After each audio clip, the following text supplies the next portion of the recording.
I was waiting for someone to start selling fruit outside now. I'm just waiting for it. Yeah, right.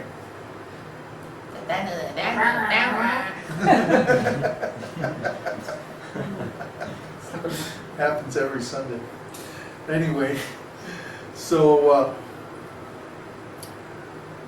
the materialists are trying to create the illusion that God is not required in this material universe, but without God, the whole thing would stop working very quickly. Just like a car that you don't maintain, or a computer that you don't maintain properly. These are all arguments that we should all be aware of, so that we know how to defeat the materialistic philosophy. Why is that necessary? Well, for one thing, because everybody has been programmed with this lie. The whole time that we're in school, we're fed this material nonsense on a daily basis. And we're trained to have to just repeat it on command. Evolution, material creation, no need for God in all of this, you know. Yet in the scriptures, God says, I am giving memory, knowledge, and forgetfulness. I am seated within the heart of every living entity. I am the knower in all bodies. He says these things over and over and over again in the scriptures. Now, how can we ignore his presence? I mean, it's really unintelligent to think that this wonderful, dynamic, ever-changing material universe could exist without some intelligence behind it. That's just stupid. But it's because people hate God. They want to do away with God. They want to get away from God. And if they can't do it in reality, well, they'll just create the illusion that it's that way. Wishful thinking. But the whole world is full of this wishful thinking. And this is called Maya. Maya means that which does not really exist. So the whole world is moving under the spell of Maya, that which does not really exist. A false description of the world, a false promise of material enjoyment. A false philosophy that says that God is not necessary for the creation. These things are all nonsense. And the problem is that we have been so deeply conditioned with these points of view that even after we become devotees, we tend to assume that this is the way it is. It penetrates our language, it penetrates our decisions, our values, all these subtle ideas that somehow things happen all by themselves, mechanically. But it's not mechanical. It's all personal. The Lord is personally involved in everything that happens. And He's personally within each and everyone's heart. And He personally cares about each and every one of us. And we can personally relate with Him within our hearts. And that way we have no need for emotional dependencies on matter or other people. You see? All these things are Maya, that which is not. We think that there's love in this material world, but Srila Prabhupada says there's no love. There's only the cheaters and the cheated, the exploiters and the exploited. Those are the only two roles that we can play in this material world, unless we become a transcendentalist and we start educating other people on the actual philosophy, the actual reality. Otherwise, we're cheating them and we're cheating ourselves. So, what's the real philosophy? The real philosophy is that everything we do, everything we say, with every breath that we take, we should be serving God somehow or other. Right? This isn't a dogma. This isn't a another material faith or philosophy. This is the actual absolute truth.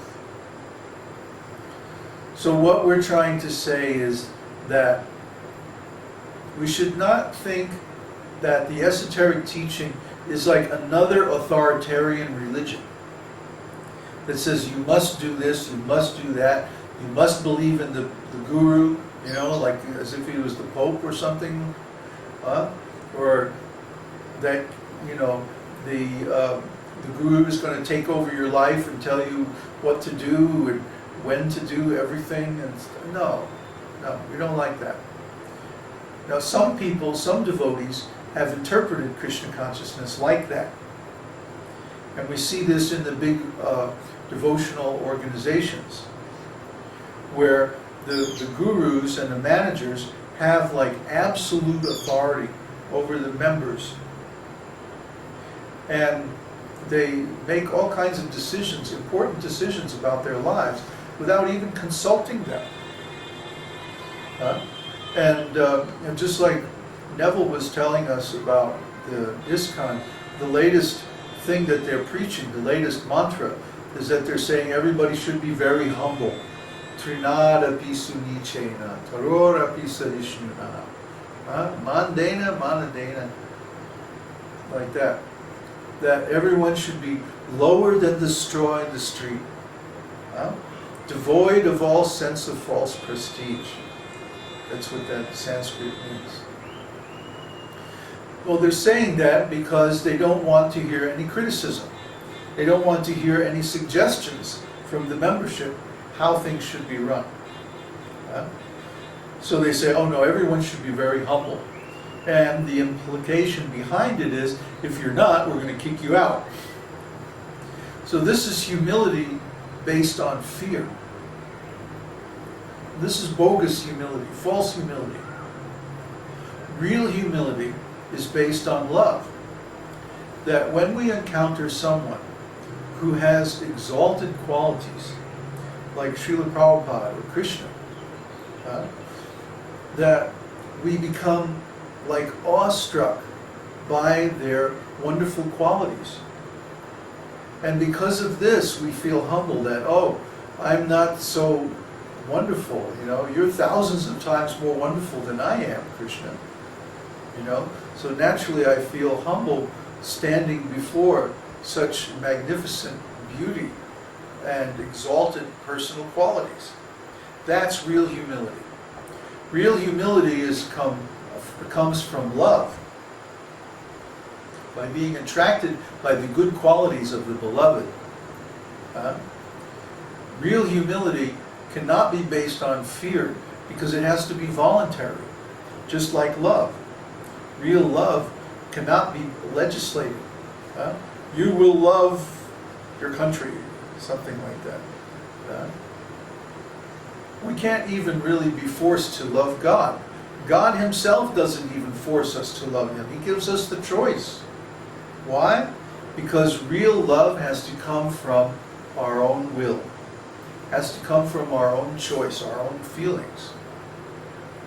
Otherwise it's not sincere, it's not authentic. And the same with humility. The same with surrender. You can't legislate these things. Well, you can try, but what you're going to get is a phony, imitation surrender, imitation love, imitation humility. So we don't want the imitation. We're tired of that. That's why we're in spiritual life. We don't want any more imitation, false things. We want the real thing, the eternal thing. That means we have to approach Krishna on our own will, on our own initiative.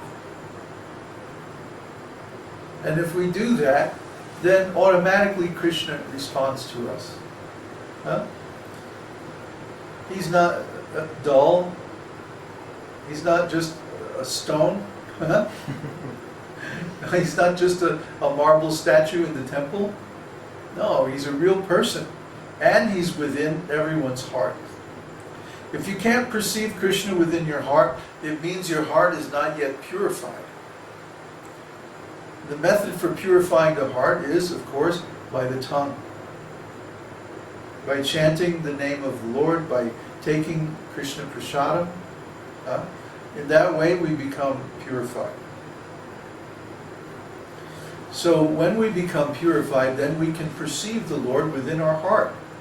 The Upanishads say that He is there within the sky of the heart. The sky of the heart, within the palace of the city of the 9 gates, which is the human body, of course. 2 eyes, 1 nose, 1 mouth, 2 ears, genital and anus. 9. So, in that way, we can understand that there's no need to go outside to worship God. There's no need to join some church. There's no need to go to some temple. The real temple